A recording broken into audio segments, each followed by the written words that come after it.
Well, hello, this is Cora. I'm CL, We are the Varvells, from the holler to the world. by the way of the river. And this has been a busy, busy week for us. What all have we been doing? What'd you do today? I went to the doctor today. Isn't that fun? Yeah. I sat around a long time. I found out that my blood pressure was 120/80. Very good. My pulse is 68. Very good. My oxygen was 98%. Good deal. My heart sounds great. My lungs sound great. I have the body of a 28-year-old. Woohoo! So you're going to be around for a little while. Is that what you're saying? Yeah. You better stick around. A long, long time. Because this month, June 22nd, is a special day. What is that day?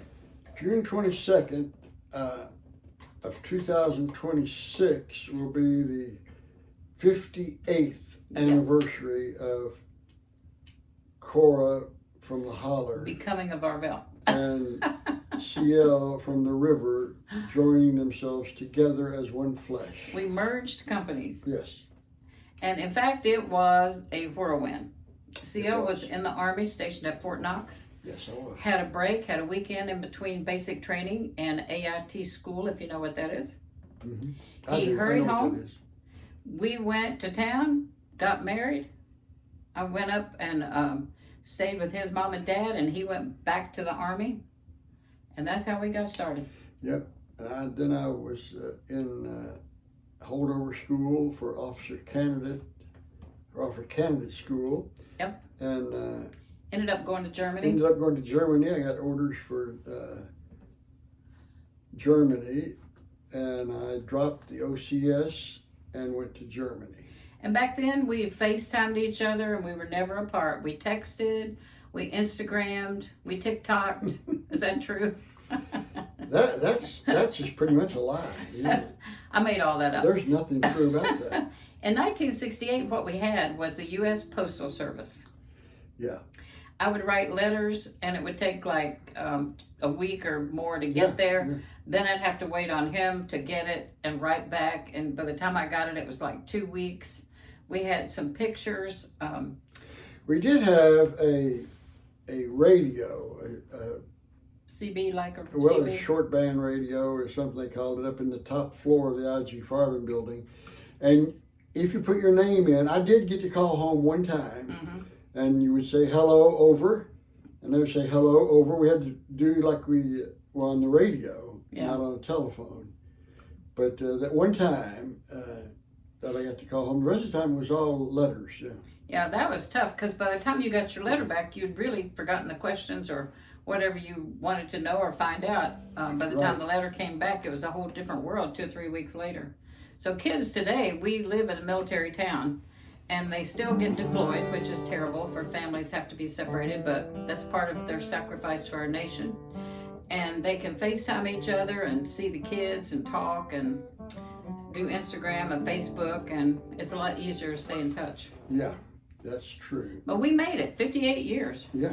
What are we going to do to celebrate? We're going to go dinner or take a trip. We should take a big trip. Want to take a big trip? No, I don't. No. You don't like to take big trips? No. We are going to take a trip to visit your dad, though. Yeah. That'll count. We'll count that. How about that? We could do that, yeah. We can stop in Princeton at Dolly's. Yeah. Have an anniversary celebration at Dolly's Diner. And she's not sponsoring this at all, but she does have some mighty fine food. It's a little place in Princeton, West Virginia called Dolly's Diner. And it's like a silver kind of building. It looks like how they make diners in the 50s. It's kind of based like a diner in the 50s, but we've stopped there before in Princeton. It's about halfway. Yeah. So we have just been busy with our daughter and granddaughter. We've tried to get them on film, but lots of folks don't want to be videoed. Yeah. Maybe later. Luke has promised he's going to come out and do a It's coming video soon. with us. Yes. Coming soon. That'll be coming We've soon. had graduations and graduation parties and just all kinds of activity. Usually we are pretty quiet around here, but this week we've actually had a bunch of people coming and going, and we've come and gone, and so it's been a little bit busy for us, but I love it. CO he's happy to get back in his chair and take a rest and listen to music. Well, and work on songs. yeah. So today we're going to do another old time song and then kind of a new time song. So we're ready to sing. Are you ready? Yeah, I think we've done both of these, but I couldn't attest. You probably have, but and a lot of our stuff, you can go back and look at the playlist. We've got all kinds of stuff. But we're gonna do a little tune for you. When God gives His spirit of love in my heart, and He writes my soul a message He wants you to know. His spirit all divine fills the sinful soul of mine. When God gives His love in my heart. Well, I said I wouldn't tell it to a living soul how He brought salvation and He made me whole. But I found I couldn't hide such love as Jesus did impart. 'Cause He makes me laugh and He makes me cry, and He sets my sinful soul on fire. Hallelujah. When God gives His love in my heart. Sometimes though the way is dreary, dark and cold, and some unburdened sorrow keeps me from my goal, I go to God in prayer. I can always find Him there to whisper sweet peace to my soul. Well, I said I wouldn't tell it to a living soul how He wrought salvation and He made me whole. Hide such love as Jesus did impart. 'Cause He makes me cry and He makes me cry, and He sets my sinful soul on fire. Hallelujah. When God gives His love in my heart. He walked every step of Calvary's rugged way, and He gave His life completely to bring a better day. My life was steeped in sin, but in love He took me in. His blood washed away every stain. Well, I said I wouldn't tell it to a living soul how He wrought salvation and He made me whole. But I found I couldn't hide such love as Jesus did impart. 'Cause He makes me laugh and He makes me cry, and He sets my sinful soul on fire. Hallelujah. When God gives His love in my heart. When God gives His love in my heart.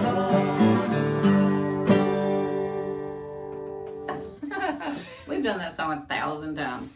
Well, we had a couple little flubs. We've never done it like that. We never have. It's a new time. And what about that line that says, said I wouldn't tell it to a living soul? What'd you say? That is my testimony. Really it is. I got saved January 2nd, 1972 from that sub-bohemian culture. And I said I wasn't going to bother anybody with it. I wasn't on the going way to be home one of from those church. Pushing religion down people's throats, and I was Yep. riding home, and I'm happy. God has saved me. I feel new. I'm happy, but I'm not going to push this down anybody's throat.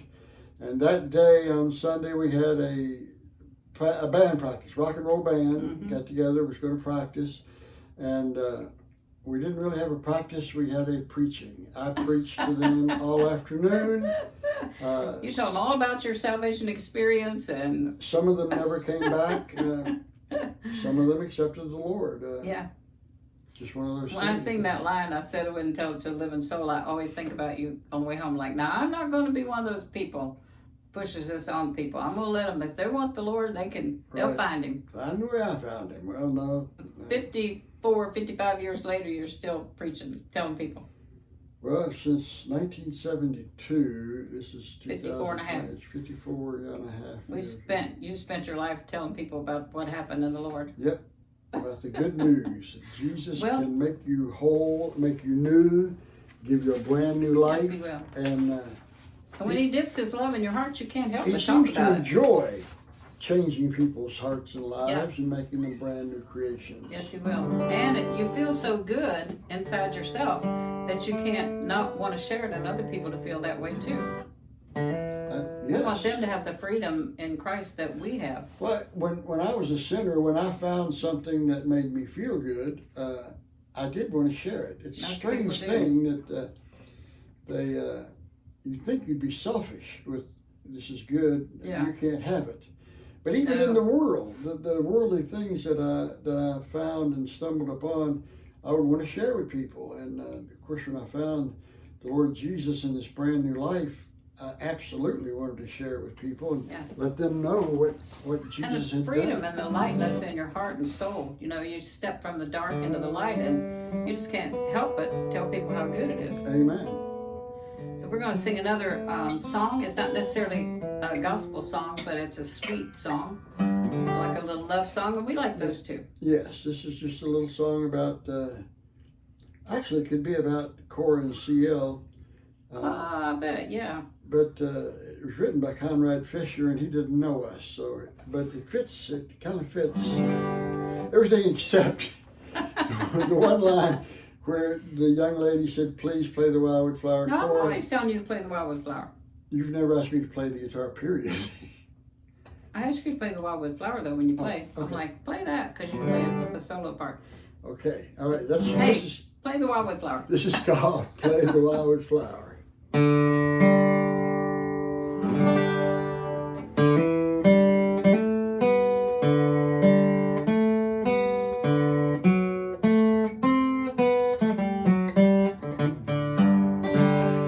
By the river where the willow trees were growing, met her on a Sunday and he loved her from the start. She lived on the mountain where the wind was always blowing. 20 miles of mountain road don't matter to the heart. Every night he'd ask politely, is there anything that'll make you smile? Every time she'd whisper softly, oh my darling, play the Wildwood Flower.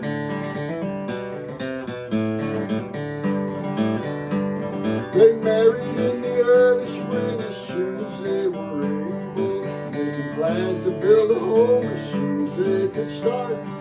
Kept the fire in the hearth and food upon the table. 50 years or more, they never spent a day apart. Every night he'd ask politely, is there anything that'll make you smile? Every time she'd whisper softly, oh my darling, play the Wildwood Flower.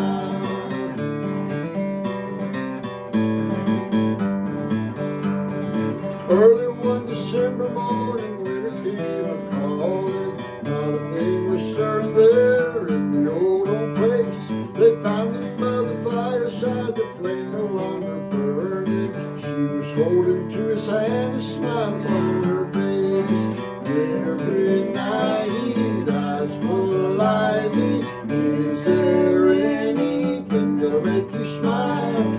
Every time she'd whisper softly, oh my darling, play the Wildwood Flower.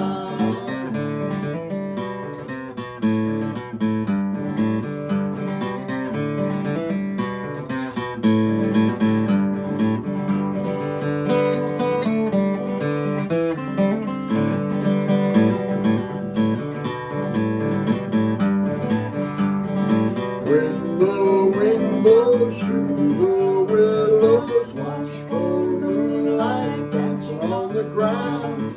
If you'll only listen closely, softly you may hear the Wildwood Flower.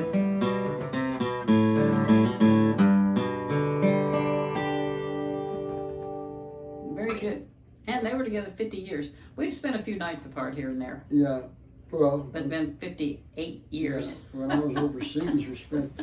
I don't think I'm 58. I don't know how you could have been married for 58 years to me because I ain't 58. Well, I married you right out of the cradle. Evidently, I must have been a preteen.